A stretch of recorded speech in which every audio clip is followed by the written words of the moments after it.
Quiero primeramente saludarles. Mi nombre es Sami Hamdan Suleiman.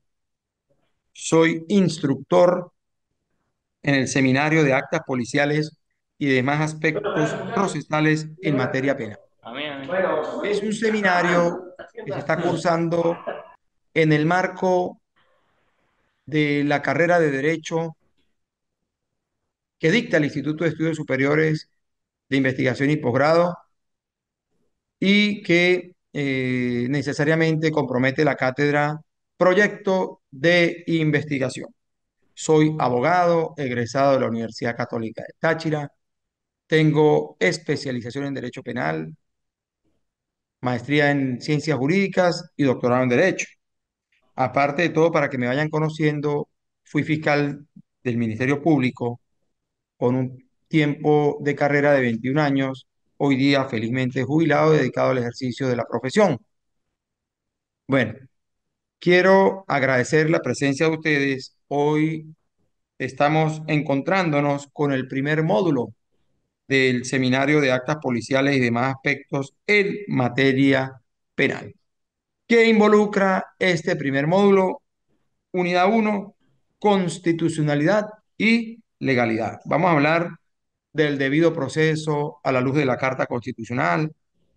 Allí vamos a encontrar el fundamento constitucional del debido proceso, el bloque de constitucionalidad en materia de derechos humanos que tiene que ver precisamente con los derechos humanos, la base legal de la actuación policial en Venezuela y a partir de allí consideraremos ya la literalidad de nuestras disposiciones, tanto de lo macro a lo micro, entiéndase desde el principio de primacía a nivel de la Constitución, el Código Orgánico Procesal Penal y la Ley de Policías que rige en Venezuela.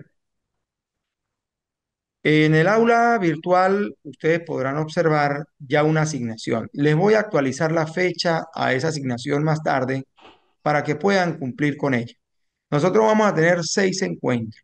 Son 6 módulos y sobre cada módulo vamos a tener un encuentro, un encuentro. Vamos a comenzar.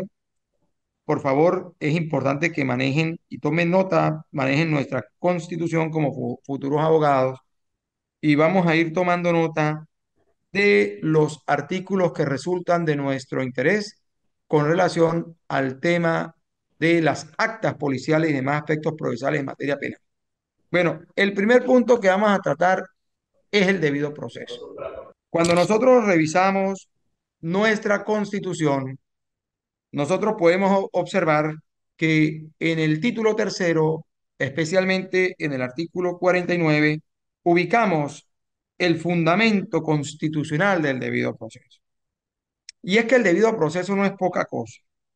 Nosotros revisamos, por ejemplo, la ley orgánica sobre amparos, garantías, perdón, la ley orgánica de los estados de excepción en Venezuela, y nosotros apreciamos que más allá de que en Venezuela se pueda decretar o el gobierno pueda decretar algún estado de excepción bajo la modalidad que fuere, de alarma o de emergencia económica, en fin, nosotros encontramos en esa ley la imposibilidad de suspender la garantía para el ejercicio del debido proceso en las circunstancias que fuere. Entonces, es una institución de mucha relevancia. Tanto así que en los tiempos de pandemia, cuando vino el decreto de estado de excepción bajo la modalidad de alarma por el COVID-19, con el decreto 4160 del 13 de marzo del año 2020, se restringieron un montón de garantías y una de las que no se pudo restringir fuera el debido proceso. Y allí la Sala Plena del Tribunal Supremo de Justicia, recuerdo, sacó unas resoluciones que fueron continuamente reproducidas por una numeración cronológica, la uno, la 2, la 3, la 4, la 5, la 6, la 7, la 8, en fin, y siempre se preservó el garantizar el debido proceso en el marco del procedimiento penal. Bueno, el debido proceso se aplicará a todas las actuaciones judiciales y administrativas. Oye, llama nuestra atención eso, judiciales y administrativas. ¿Y qué debemos entender por actuaciones judiciales? Bueno, la judicialización del ser humano a través de un procedimiento policial desde el mismo momento en que la persona es detenida cometiendo un delito. Esa persona es detenida por el organismo policial y es trasladada en un periplo de tiempo no superior a las 48 horas ante el juez de control de garantías para hacer su presentación física. Y ese juez de control de garantías va a evaluar las condiciones en que se ha producido esa detención y va a examinar la condición física del detenido.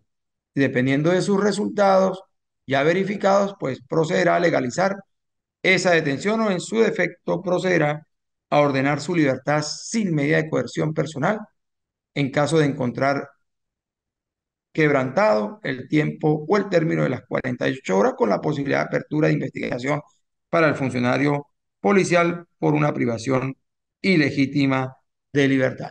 Ahora, cuando la persona es detenida en ese tipo de procedimientos, pues la asistencia jurídica y la defensa y la asistencia jurídica es un derecho que no puede ser contrariado, no puede ser violentado. Sin embargo, la práctica policial de estos tiempos nos permite confirmar que muchos de nosotros en nuestra condición de abogados en ejercicio queremos a veces atender a la persona en el mismo sitio policial donde está recluida y se nos limita el acceso a ella. Y el funcionario a veces poco comprende el significado de ese artículo 49.1 de nuestra Constitución, que fija literalmente la defensa y asistencia jurídica en todo estado y grado como un derecho inviolable. Y por eso es que muchos acuden a la Fiscalía en materia de derechos humanos a denunciar esa violación recurrente de los derechos humanos por parte de los funcionarios o de los organismos policiales. Entiéndase aquí no solo la policía, puede ser el ejército, la Guardia Nacional, puede ser inclusive cualquier autoridad investida por el Estado, así podría ser. Ahora, también es importante que cuando una persona es intervenida policialmente en estricto estado de flagrancia o porque esté siendo requerida por un tribunal de control o por un tribunal de juicio con una orden de aprehensión, le sea informado el motivo de la detención. El motivo de la detención. Decirle, bueno, usted está siendo detenido porque está solicitado por el delito X, o usted está siendo detenido porque acaba de ser sorprendido cometiendo un hecho punible de acción pública. Y cuando hago el paréntesis aquí de acción pública es porque en Venezuela nosotros tenemos delitos de acción privada y delitos de acción pública. Miren, por los delitos de acción privada, ninguna persona puede ser detenida por una autoridad policial, salvo que la víctima sea un niño, una niña o un adolescente en atención al artículo 216 de la Ley Orgánica para la Protección del Niño, Niña y del Adolescente, que convierte todo delito de acción privada en de acción pública cuando el sujeto pasivo del delito se trate de un niño, una niña o un adolescente. Eso por ese lado. Ahora, también hay que destacar que los funcionarios policiales, en el afán desmedido de lograr un día libre o de lograr un ascenso o un reconocimiento, busque alcanzar la verdad de los actos iniciales de la actuación que él está asumiendo, incurren en gravísimos errores practicando actos de tortura, de trato cruel, de trato inhumano, degradante sobre el sujeto activo del delito y plasma en su acta, que el funcionario plasma en su acta que la persona de manera espontánea expresó haber sido el autor material del hecho, es decir, fija una declaración de él en el acta y ese acto es demandable de nulidad absoluta porque el sujeto activo del delito, entiéndase detenido, solo puede rendir declaración ante quién, ante el juez de control de garantías al momento de su presentación física o al momento en que él decida así hacerlo durante el desarrollo de la investigación y no en otra y no de otra manera. Entonces, anticipa opiniones del sujeto activo del delito y es bajo presión. Y el abogado, si no se percata de eso, pues la deja pasar, simplemente dependiendo de la observación que haga el defensor, de su capacidad de detección de las violaciones en el acta policial, podrá demandar la nulidad de esas líneas contentivas de la información que ha fijado el policía por voz del mismo sujeto activo del delito y perfectamente un juez de control de garantías podrá anularla, porque es una información recabada contra la voluntad y en violación del derecho que tiene el investigado de estar asistido de su abogado defensor y aparte de hacerlo ante una autoridad legitimada como lo es el juez de control. El acta policial en Venezuela tiene unos requisitos fundamentales y los requisitos a modo de principio general están dispuestos en el artículo 153 del Código Orgánico Procesal Penal. Toda acta debe ser fechada con indicación, aquí está el código, yo lo tengo, ustedes deberían tenerlo allí, con indicación del lugar, el año, el mes, día y hora en que haya sido redactada, las personas que han intervenido y una relación sucinta de los actos realizados, circunstancias de tiempo, lugar y modo del acto policial que están reflejando allí. Si se trata de una detención en estricto estado de flagrancia producto de un hecho delictual como el robo, bueno, ¿cómo inició? ¿Qué ocurrió? ¿A quién detuvieron? ¿Y qué elementos de convicción encontraron en poder del sujeto? Pero aparte de eso, esa acta debe contener los derechos que le asisten al detenido de los del 127 del Código, que hay que anunciárselos, ¿verdad? Del Código Orgánico Procesal Penal y plasmarlo en el acta, y el derecho constitucional fijado del debido proceso en el artículo 49. También hay que anunciárselo y hay que fijarlo en el acta. Y en caso de que se recabe algún elemento material del delito, entiéndase el arma de fuego o la cartera que le ha sido despojada a la víctima, bueno, esos objetos que comprometen la responsabilidad penal del sujeto activo tienen que estar señalados en el acta, pero deben tener su tratamiento de regulación con cadena de custodia para preservar ¿qué? Preservar el principio de mismidad de la evidencia y dar cumplimiento a las pautas del manejo de la evidencia dispuestas en el artículo 187 del Código Orgánico Procesal Penal. Seguimos avanzando sobre esa materia. Seguimos avanzando.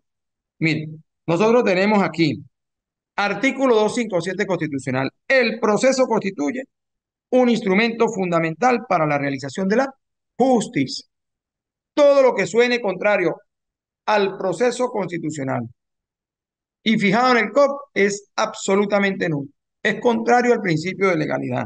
En consecuencia, no tendría ninguna posibilidad de validez frente a una autoridad, entiéndase el juez de control, al momento de ser presentado físicamente ese sujeto activo si se violentan las disposiciones establecidas en el 44 constitucional que habla de las circunstancias en que se puede materializar la detención de una persona, que son dos, 44.1, cuando ha sido sorprendida cometiendo un delito o cuando sobre la misma recaiga alguna orden de aprehensión judicial que justifique su aprehensión.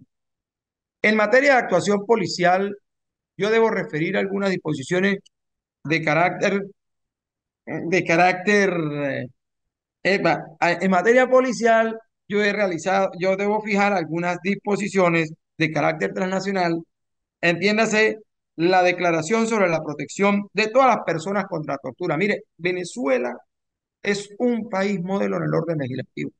Nosotros tenemos toda la legislación íntegra de lo que deben ser los derechos humanos y su preservación.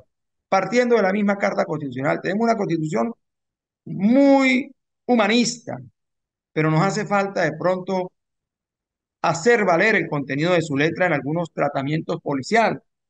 Nosotros tenemos, por ejemplo, que Venezuela en el año 2013 legisló sobre la tortura, ley especial para la prevención de la tortura, los tratos crueles, inhumanos o degradantes. Ahora, ¿por qué Venezuela legisla sobre ese tema?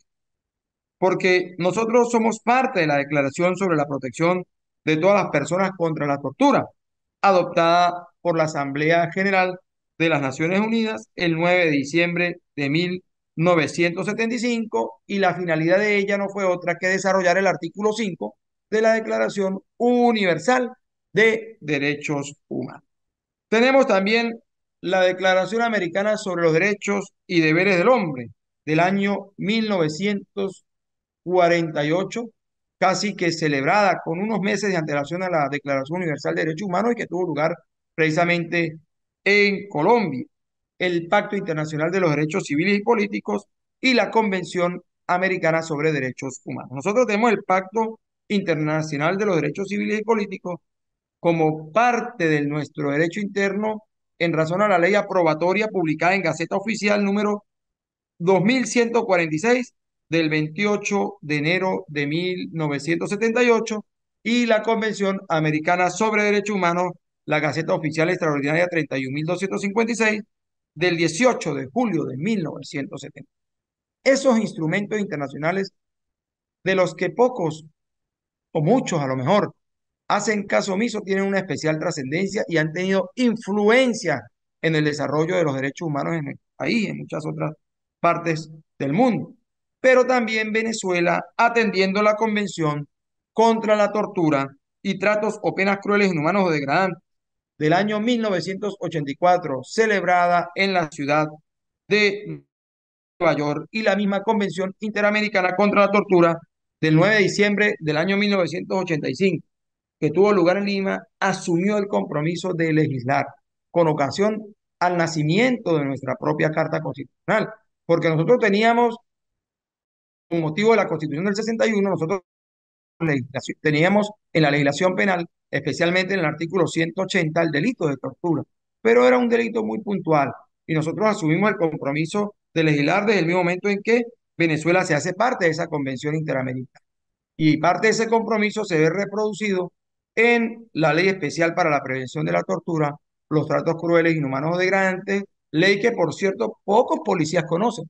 Usted va a un taller o a una conferencia a nivel de entes policiales y usted pregunta por esa ley, y hoy día puedo decir con propiedad que aún muchos de los policías que forman parte de diversos órganos policiales, llámese 6CPC, Policía Nacional, Policía Estatal, Dirección General de Contrainteligencia Militar, Ejército, Guardia Nacional, lo que ustedes quieran, incluso el SEBIN, aún muchos desconocen el significado, inclusive la misma existencia de esa ley que trae unas penalidades de hasta 25 años, de 15 a 25 años para delitos sumamente delicados como la tortura, los tratos crueles, inhumanos o degradantes. Y no es que solo aplique para funcionarios.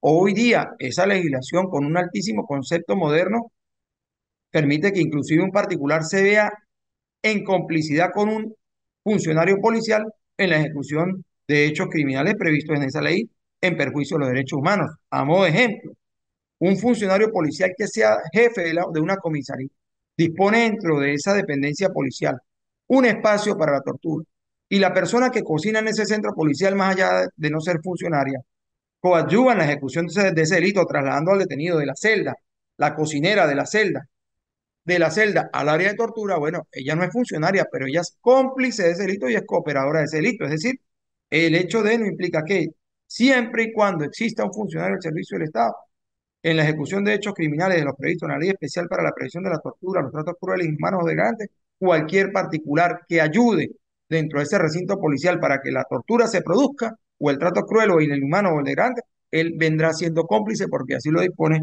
la misma legislación penal. Por eso es que es importantísimo que inclusive los particulares que están dentro de los centros policiales o militares tengan bien clara la responsabilidad que podrían tener frente a ese tipo de comportamiento. Pero además yo debo indicar que nosotros tenemos a nivel transnacional el código de conducta de los funcionarios encargados de hacer cumplir la ley. Se trata de un código de conducta que inicialmente aplica a funcionarios policiales y ha sido adoptado por la Asamblea General de las Naciones Unidas en resolución 34/169 del 17 de diciembre del año 1979. ¿Y qué nos dice? Que los funcionarios encargados de hacer cumplir la ley cumplirán en todo momento los deberes que les impone la ley.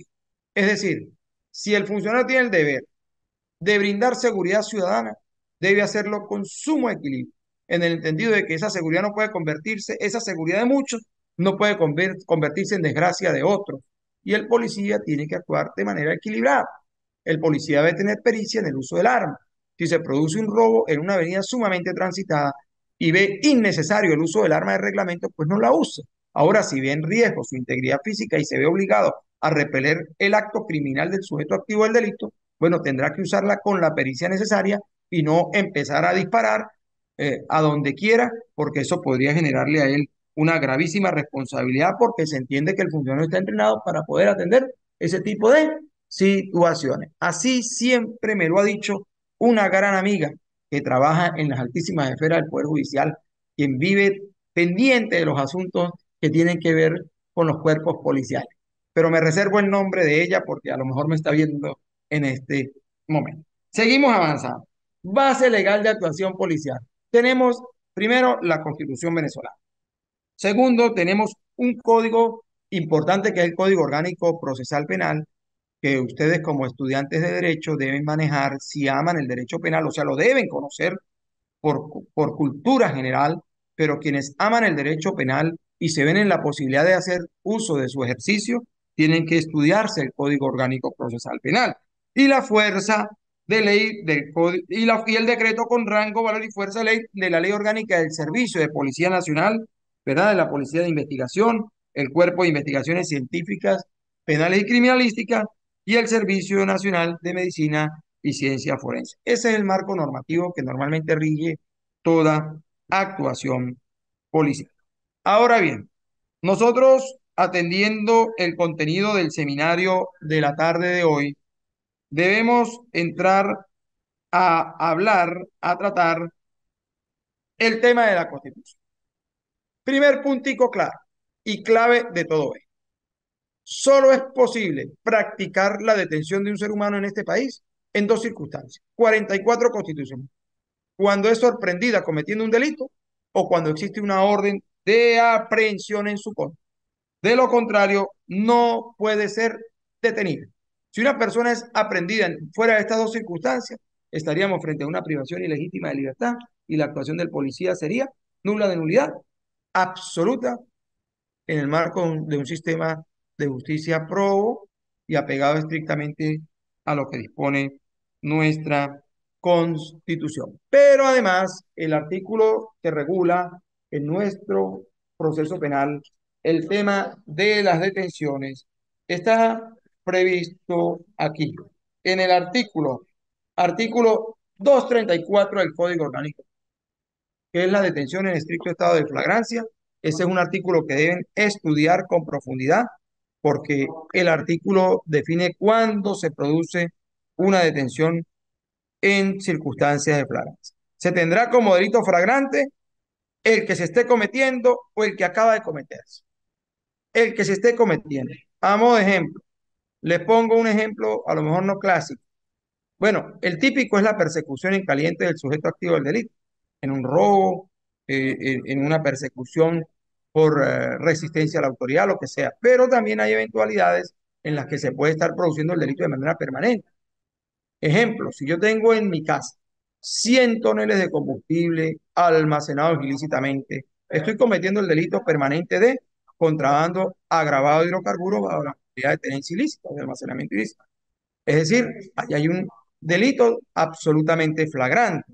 Ahora, también se tendrá como delito aquel por el cual el sospechoso se vea perseguido por la autoridad policial, por la víctima, por el clamor público o en el que se le sorprenda poco de haberse cometido el hecho con evidencias que denoten haber cometido el hecho. Siempre hubo discusión con los funcionarios.